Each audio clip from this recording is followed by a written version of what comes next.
Hello, I'm Tim Dellor. I was at Bradfield from 1989 to 1994, so more than 30 years ago now. I was in G House up the hill, and since being at Bradfield, I've been a sports commentator and reporter and also a sports coach as well, so a mix of those two careers. I think if you ask anybody, they're going to say their school was formative years, and it has definitely contributed to me moving into what I do now, but probably for me more than for most, I guess, because sport at Bradfield, as you know, is exceptional, and it definitely gave me the bug to work in sport. I think one of the key things which I often find myself telling pupils when I'm at careers fairs here is you just have to say yes to everything. So I wasn't straight on to football and cricket and horse racing commentary. I started off by making cups of tea and answering telephones and generally being in the newsroom and doing news actually rather than sport, but then got my opportunity in sport to try a few football reports, and then there was a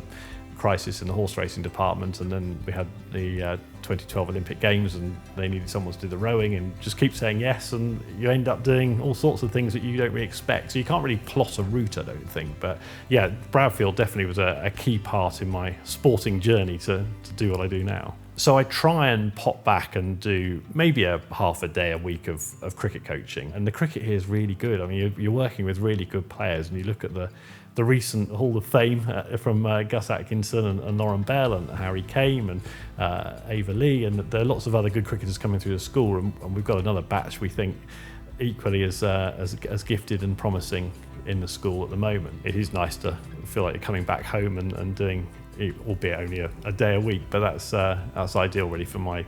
stage of life, to be able to pop in and throw a few balls and watch a few players and hopefully help them along the way. It's so difficult to try and pick one treasured memory. I'm not going to bore you with talking you through my goal against Chigwell in 1989. No, that's not going to be interesting to anyone, but and that probably is my honest answer. But I suppose the thing that springs to mind is the people, really. So we're 30 years on now, and we actually had a big get-together this last summer where I think it was nearly 60 of us all came together, which out of it was half the year, 120-year group. So yes, that was a good evening, definitely, to see everybody back here, and everyone had a tour around the school, which was nice, so for them to see Bradfield again, which in some ways has moved on and is unrecognisable, and in some ways actually is really similar to how it was, and that's part of the joy of the place, I think, that you still got that